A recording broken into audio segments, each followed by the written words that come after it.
As violence escalates, desperate civilians bear the brunt of the war. Meanwhile, Gaza ceasefire talks, which began a week ago in Doha, now hang in the balance after Israel and Hamas exchanged accusations of obstructing a deal. Despite persistent disagreements on key issues, Trump's Middle East envoy Steve Witkoff said he was hopeful on Gaza ceasefire negotiations. More recently, the US president also voiced hope, suggesting that ceasefire talks could be straightened out this week. Yet, on the battlefield, Israel's offensive shows no pause, with today's strikes killing more Palestinians across Gaza today, including those gathered near an aid center. The critical questions remain. With ceasefire talks at a standstill, what comes next? What does the Trump administration's optimism signal that a deal is within reach? That will be our discussion today in In-Depth. Stay tuned.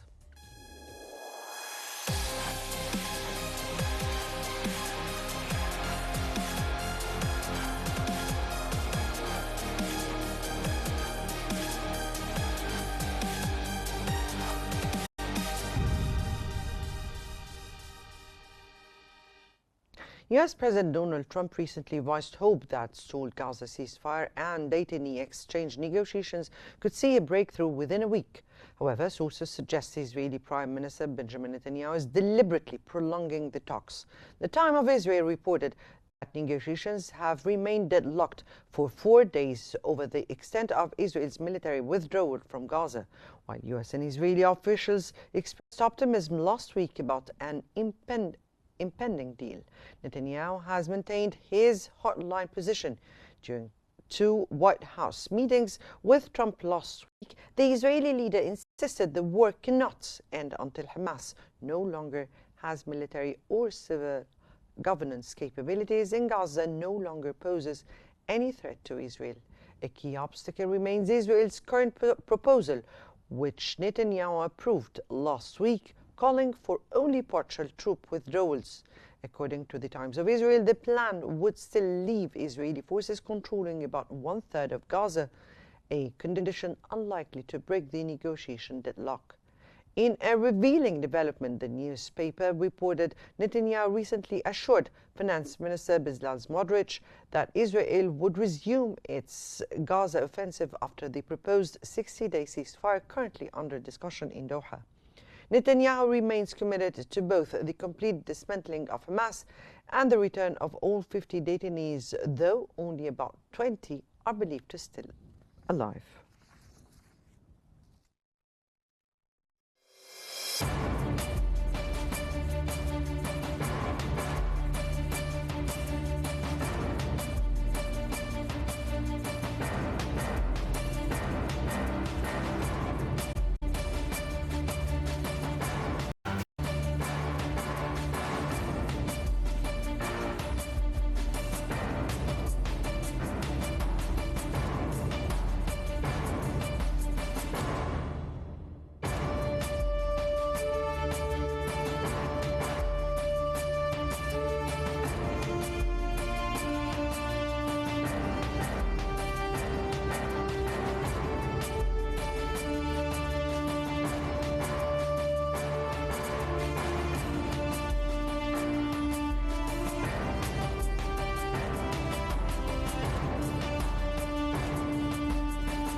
Well, welcome back, and for more analysis, we're joined from Washington by Ms. Ginger Chapman, lawyer and political analyst, and from the occupied Jerusalem by Ms. Ratiba Nitcha, member of the Palestinian National Action Committee. Good afternoon to you both, and welcome to In-Depth. Let me here start with Ms. Ginger. And Ms. Ginger, despite the stalled talks, Trump Middle East envoy Steve Witkoff remains hopeful, and the US president has hinted at possible progress this week. What does this mean? And in your view, what leverage does the US truly have to pressure Israel into accepting a deal in the coming days? Well, Thank you for having us today, Mona, and greetings to your viewers and to your other guests. And what we have seen here in America, especially on the heels of Netanyahu's visit, is that Trump was very positive and optimistic before Netanyahu's visit and thought that by the end of the week, we would have a positive announcement with a ceasefire deal and progress towards the captives, the hostages. However, as we have seen, as happens previously, is that Netanyahu, we seem to be unable to move forward with a deal. And in fact, the New York Times just recently wrote an article criticizing Netanyahu for stalling on the talks and basically stalling in order for him to remain in power. So we seem to be at an impasse. Steve Witkoff is optimistic. He believes that with the help of Egypt and Qatar, we can move forward. And we are seeing that Egypt itself is working behind the scenes, trying to create a rehabilitation, reconstruction plan for Gaza. Egypt is also meeting with Li Chang of China in order to get support for a Arab reconstruction of Gaza. But ultimately, all of this is thwarted because Trump and Steve Witkoff are having difficulty negotiating around Netanyahu's conditions. As we've seen, Netanyahu imposes these poison pill conditions that stall the talks, such as the disarmament of Hamas, the dismantling of the government of Gaza, which is de facto Hamas. And so right now we are at an impasse. We are hoping that the talks in Doha will proceed and we will make progress. However, in light of all of the other conflicts on Trump's plate, we see that Ukraine is self-escalating and spiraling out of control. We see that the situation domestically, Trump is distracted. So at this time, Trump has a lot on his plate, but he does not seem to be able to move forward in any of these critical negotiations in Gaza or in Ukraine. So Ms. Chapman, let me hear, I'll get back to you in this question, but let me hear again reiterate what we're speaking about and the leverage of the US to pressure Israel. The US, which is the biggest power, which is the one who is supporting Israel, and without the US, Israel would not have continued. So I was asking about the leverage of the US to pressure Israel to halt. I'll get back to you again. Let me here go to Ms. Ratiba. And Ms. Ratiba, on the ground, the Israeli forces continue their relentless aggression, killing more desperate Palestinians seeking, even those who are seeking aid. Now, how many more civilians or how many more casualties must die before the international community takes stronger action in Gaza? It's a very hard question, really, to be asked for a Palestinian that suffered from these aggressions of the occupation, not just in Gaza Strip, but everywhere in the Palestinian territory. Actually, it seems that we have this double criteria in the world that makes the lives and the souls of the Palestinians doesn't matter, really. And it seems that hundreds of and maybe thousands of Palestinians will be killed before a real action done in this case. I think till now they are negotiating entering humanitarian aid, which supposed to be separated from any kind of conflict or fighting. It's not about Hamas. It's not about Israel self-defense right of self-defense, but it's about killing honest people, as you said, desperate people. Most of them, they are seeking just anything to make them alive or to keep them alive. So I think that the international community proven its weakness against these serious questions on the world, the Ukrainian question and the Palestinian one, and maybe other question now. But these two wars is the mainly happening now in the world. And instead of stopping these wars, the United States encouraged the EU to spend more money in militarization, about 5% of the GDP of each country in the EU. I think that a country that behave in this behavior can't be the greatest country that control the war and lead the war to a stable situation away from wars. But in the other side, it seems that they encourage these wars to happen and to spend more and more money in militarization and weapon deals and killing people. It seems that the economy in the United States benefit a lot from this kind of wars. So they keep supplying Israel with weapons that they kill Palestinian with it, instead of having a very straight pressure on Israel to stop this war. So yes, your question is really very difficult for me to understand or to think about it, or to have like a light of hope in the future with this kind of behavior and attitude for the international community. Well, let me go here to Ms. Ginger. And over the past several weeks, Trump has repeatedly set timelines for a deal that have proven all those times inaccurate. This is according to reports. Now, how credible are the optimistic statements from the US officials when violence continues to escalate? And again, the leverage of the US to stop this war? Well, Mona, you asked about U.S. leverage over Israel to stop the war, and your guest also and also American credibility at this point. And these two issues tie into the points your other guest just made. The humanitarian aid distribution in Gaza is a perfect example of the initial hopes of the American people and the reality on the ground. The American people wanted Donald Trump to make good on his campaign promises and to be the first president in decades to throw off the yoke of Israeli dominance over American foreign policy.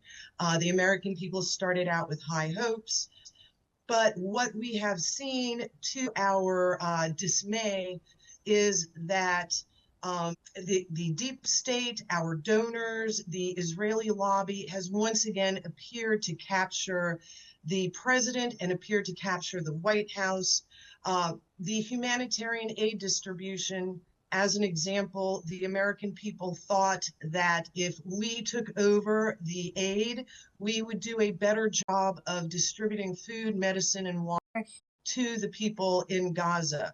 What we found was that the Gaza Humanitarian Aid Foundation was taken over by an evangelical Zionist who takes orders and works hand in hand with the IDF. So the food and humanitarian aid wound up being weaponized against the people and wound up being a lure to draw starving Palestinians in to get food, only to be fired upon and shot by the IDF and sadly by our own mercenaries working with the Gaza Humanitarian Foundation, not by humanitarian aid workers, which would be a legitimate way to distribute the aid.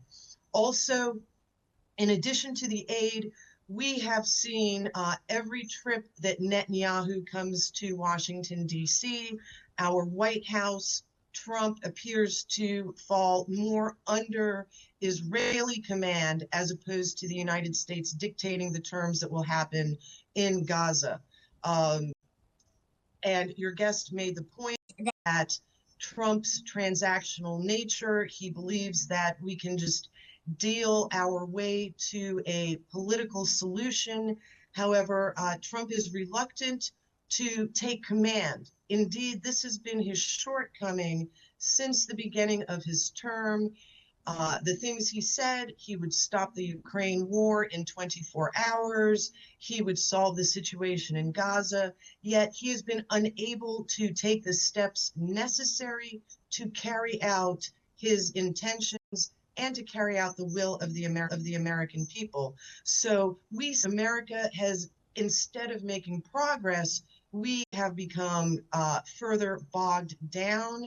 And the other thing we noted when Netanyahu, his trip to D.C., his most recent trip last week, before his trip, the American people were on the verge of finding out the whole Jeffrey Epstein scandal. The American people believe that Jeffrey Epstein was part of a Mossad intelligence operation to blackmail American politicians, business leaders, bankers, and after Netanyahu's recent visit, suddenly there is no more Epstein file.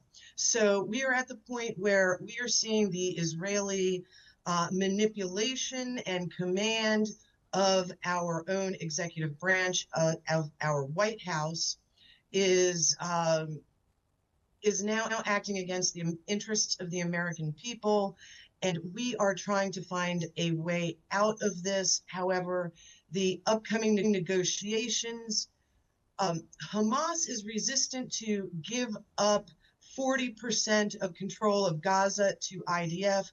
The Al-Qassam brigades are actually gaining an advantage over the IDF troops that are operating in Gaza. However, the situation is extremely violent, extremely chaotic, and the United States, Trump appears to have no leverage over Netanyahu. Instead, Netanyahu appears to be dictating terms to Trump, and this itself is going to cause a great deal of division and rebellion against Trump within the Republican Party.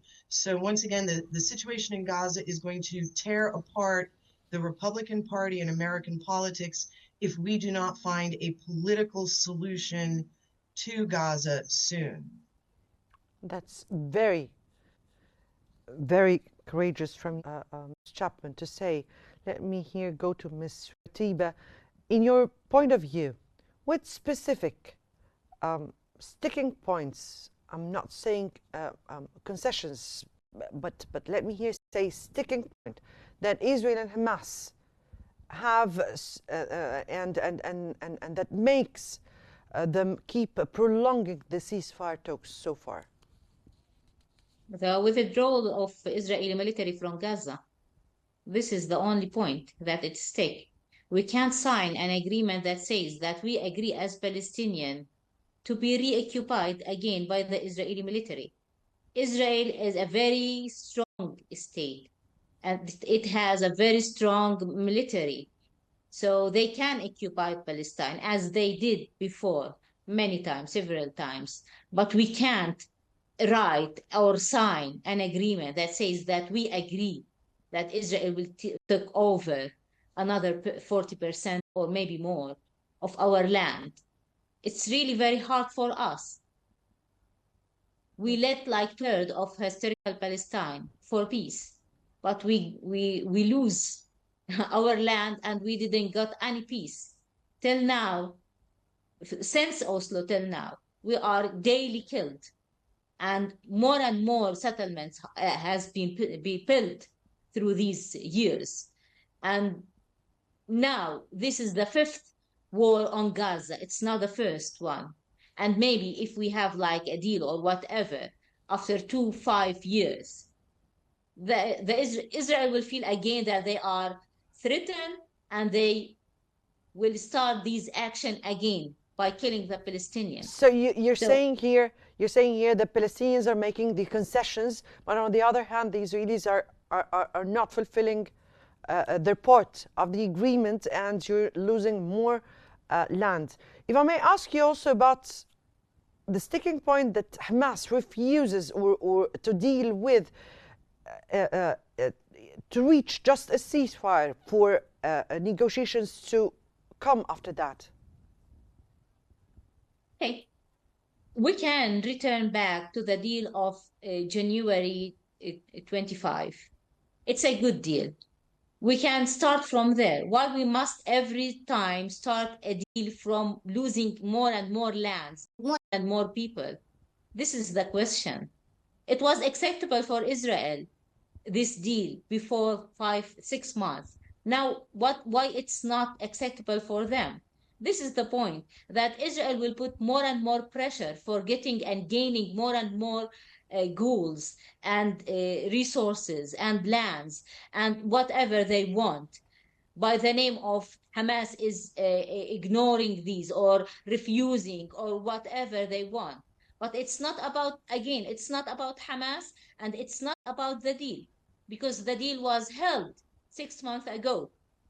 But the one who got over it is the Israeli side, not the Palestinian side. And now we are in a real negotiation.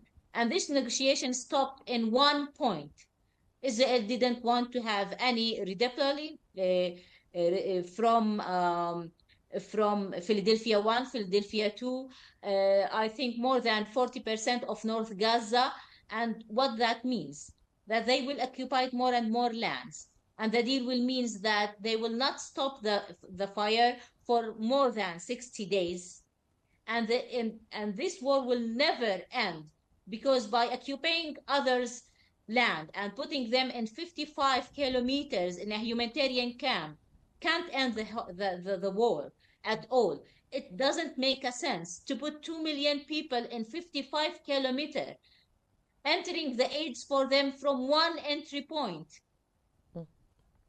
Okay? And then to occupy the 85% of their land, and to say this is the deal of ceasefire, because the people will explode in some point, and this deal will be completely I don't know what exploded in everyone's faces, and it will not serve anyone to have this kind of deals now. So we are talking about returning back to January deal, at least, of ceasefire, and then to continue forward for ending this war, not just the ceasefire. Now they make the Palestinian case and the case in Gaza as if it's a humanitarian aid issue. So we will put you in a humanitarian camp, whatever. If it's humanitarian, it's not a humanitarian even, because putting 2 million people in 55 kilometers is not a humanitarian issue at all. It's not. And we can enter as much as we want from these aids to you, and then we can think about if we will give you more leverage or not after 60 days. After 60 days, there will be no Palestinian alive in this humanitarian camp to negotiate on anything else. So they are killing and transferring Palestinian in the name of 60 days of ceasefire. And you want us to be blind and dumb and to accept this kind of conditions, putting 2 million people in 55 kilometers and entering such what can make them hardly alive from humanitarian aid, food and medicine, to this humanitarian camp, and let everyone who want voluntary to be got out of Gaza to be out of Gaza. We will let them go whenever they want, if they want, and if not, they will die. This is the second choice. You're And saying after here 60 days, if you are survived enough, and we have enough Palestinians survived from this crisis, we will negotiate them for another conditions of another humanitarian camp. It's worse than the Nazis. Yes, clear. It's So worse you're than that. so you're saying here that Israel is putting the Palestinians in between two brackets. So either they are displaced, Die or be voluntary or forcibly, or they would die. This is what you're saying here. Yes. No other choices. The deal Right. that they are asking us to sign on it. 60 days of punishing everyone, and seeing people in a humanitarian camp for 60 days. And Right. if we are survived, we are lucky enough to be survived after 60 days, they will discuss how much liberty they can give us. Right. This is very clear, Ms. Ratiba. Here, let me go here to Ms. Ginger, and we've just heard what Ms. Ratiba here said. Let me ask you, given the current stalemate in negotiations, what concrete actions is the Trump administration taking to bridge the gap between Israel's demands and Hamas' position and the reality of the real situation on the ground in the Palestinian occupied territories? Your other guest is correct. Israel is using the cover of negotiations to displace and ethnically cleanse and genocide the Palestinian people, and we are running out of time.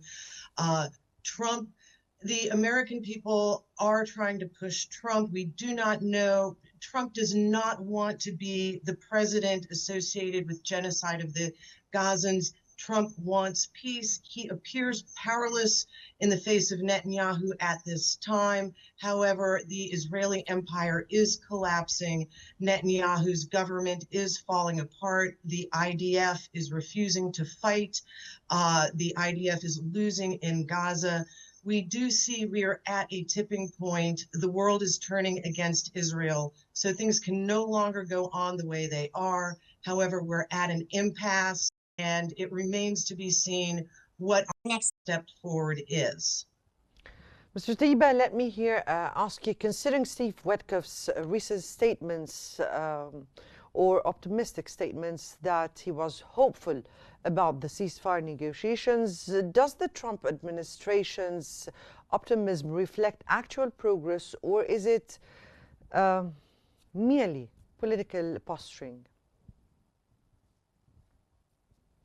Actually, it seems that the IPAC is stronger than the Trump administration and the White House and the American people. Well, so by this situation of controlling the United States, the greatest state, by the IPAC, I think that Trump optimistic feeling, let's say, comes from nowhere, and it's just to hide his shame from and not acting as the president of the greatest state, and he can't even go with his promises to the American people that America will be first and it will be great, and all of these promises that he always says.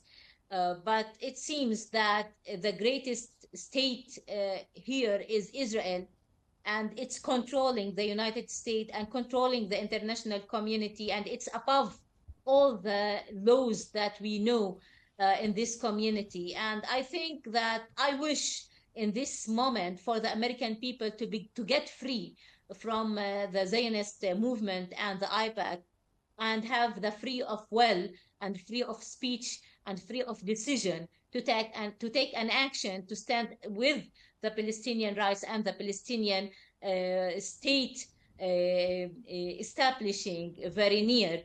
And I think that they need a very big revolution inside the United States to change this situation. Until that time, I think that every president, not just Trump, says about the Palestinian case or the conflict between Palestinian and Israel means nothing for us as Palestinian. We need a real will of doing and changing the realities, not a very beautiful speeches about the optimistical future that we can't see it by daily feeling of unsecure, by daily death bodies around us falling, by losing more and more of our relatives, friends, Right. and sons. Yes, very In clear, Gaza.